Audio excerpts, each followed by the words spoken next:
pas le voyou, fais pas le vaillant. Fini prodéo, je fais Nathalie Galant. Ta famille en tête, pourtant t'es en boîte. Tu fais la malade, mais toi t'es un malade.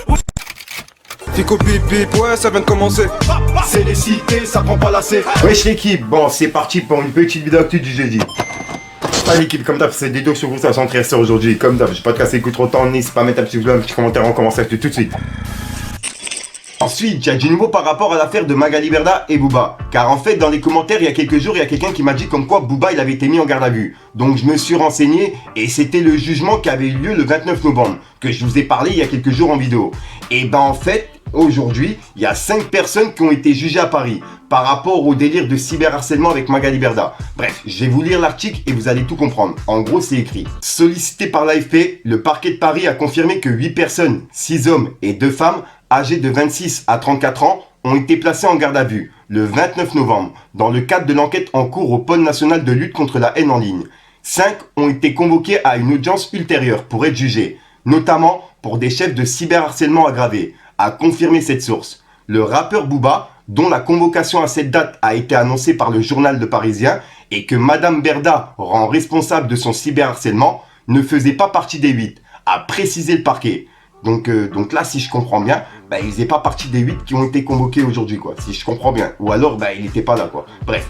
Et ensuite, ils ont écrit Maître David Olivier. Là, ils ont mis les noms des avocats de Madame Magali Berda et ils ont dit ont accusé le repris de justice Booba, condamné à 18 mois de prison avec sursis pour une fameuse rixe avec son rival Caris en 2018, de se défiler à la première convocation. L'avocat du rappeur n'a pas pu être joint dans l'immédiat.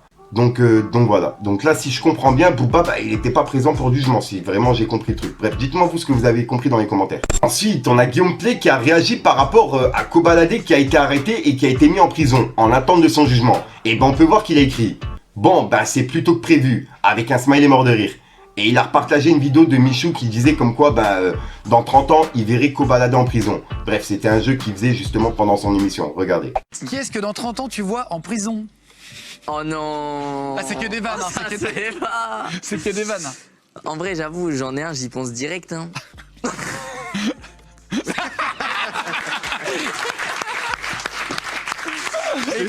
On l'embrasse, Koba qui est venu dans l'émission, on a vraiment une dinguerie, l'émission s'est éclatée aussi. Je sais pas si tu avais vu l'émission, Ouais, j'avais regardé. C'était hyper drôle quoi. Ensuite, en parlant de Booba, on a Gims qui a donné une interview à la radio France Inter. Et dedans, il a parlé du clash avec Booba. Et je vous mets l'interview en entier dans la description pour les personnes intéressées, l'équipe. Pourquoi vous répondez à Booba? Ah, je l'ai répondu il y a pas très longtemps. Parce que ça fait partie du sketch, ça fait partie Non, du folklore, du rap franchement, en général, les clashs. c'était un moment de fatigue. Je revenais d'un long voyage et j'ai voulu lui répondre un jour. Mais j'ai répondu qu'une fois, je crois. Bon, je sais pas, la dernière fois c'était cet été, Ouais. et il vous clash en permanence. Vous savez, c'est un fanatisme, c'est de l'amour mal orienté qu'il a envers moi. C'est quelqu'un C'est qui vrai m'aime beaucoup de base. Et vous C'est savez que Et vous l'aimez beaucoup aussi l'autre face de l'amour, c'est la haine. D'accord. Donc il je vous pense persécute qu'il... Voilà, c'est quelqu'un qui a été blessé, touché. C'est un fan, je pense. C'est votre premier fan. C'est le premier fan. Donc Winnie, si tu nous entends. Bisous, c'est ça? Bisous Winnie. C'est ça. Ensuite, on a Sicario qui a publié une conversation privée qu'il a eue avec une personne qui travaille chez Rap Punchline. Et en gros, cette personne-là, elle promettait des certifications Instagram. En gros, la petite pastille bleue que tu vois souvent, tu vois, pour montrer que ton compte il est validé. Et il y a une personne justement qui a payé et qui a pas eu cette certification. Et ça fait que Sicario, il a tout publié en story. Et franchement, pour le coup, il a déclaré un sujet qui est en ce moment à la mode, on va dire, parce qu'il y a beaucoup de personnes qui font ça, qui envoient justement des messages en privé en disant comme quoi ils vendent des certifications, tu vois.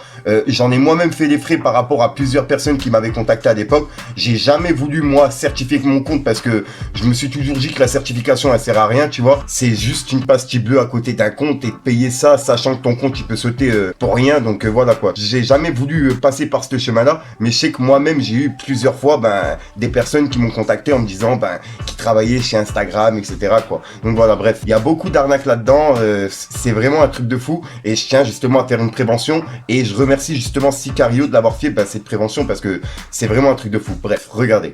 Ouais, la famille, j'ai beaucoup rigolé sur Game Rap Punchline, mais voilà, en vrai, y a rien de drôle, hein, mon pote. T'es un arnaqueur. T'as arnaqué des gens qui travaillent en indépendant, qui actuellement sont les seuls à croire en eux. Ils ont même pas 1000 abonnés. Toi, t'es venu avec le prestige, sous la crédibilité d'un média qui est Rap Punchline. Tu venais, tu te présentais en tant que Guillaume de Rap Punchline et tu leur proposais, même pas tu leur proposais, tu leur garantissais des certifications en échange de sommes.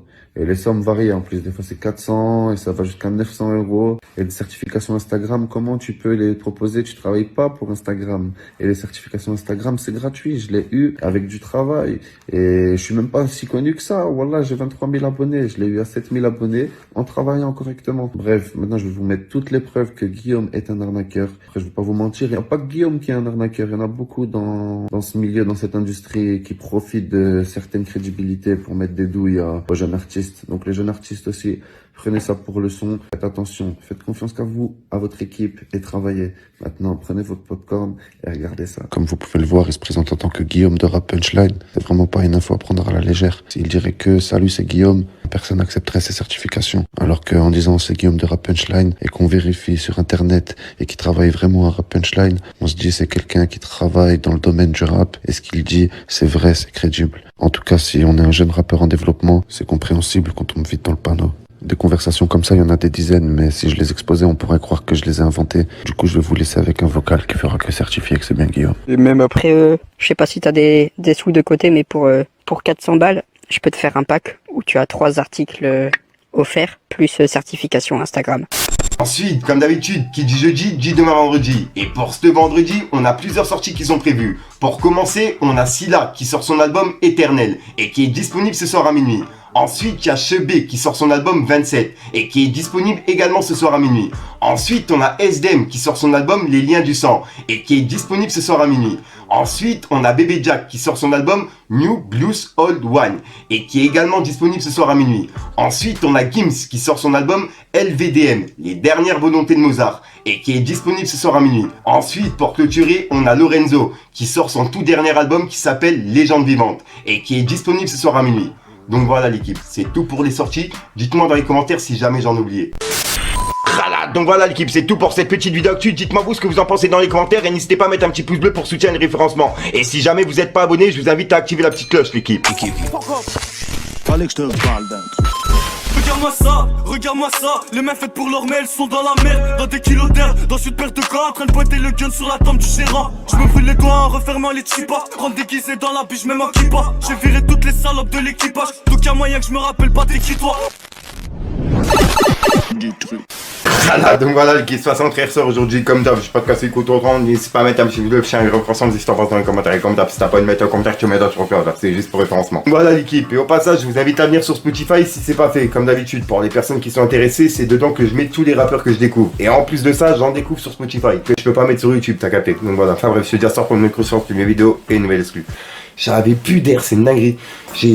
À la dernière seconde, j'ai respiré. Je crois que j'allais tomber sinon. Bref, peace les gars. Tous les paysages sont pareils, j'ai les crocs comme un macro. C'est pour ma ville, 57-10 ans que je fais cette merde, c'est cadeau. Que des gratteurs sur le tarot, frère Barney c'est paro. J'ai pas le bonheur, c'est paro, ça peut te laisser sur le carreau. On fait les choses bien, en discret. Madame il dit ça vend de la S, par les stups, je suis pisté. J'ai pas les poches pleines, je suis vidé. J'ai fumé le joke en détente parce que je manquais d'idées.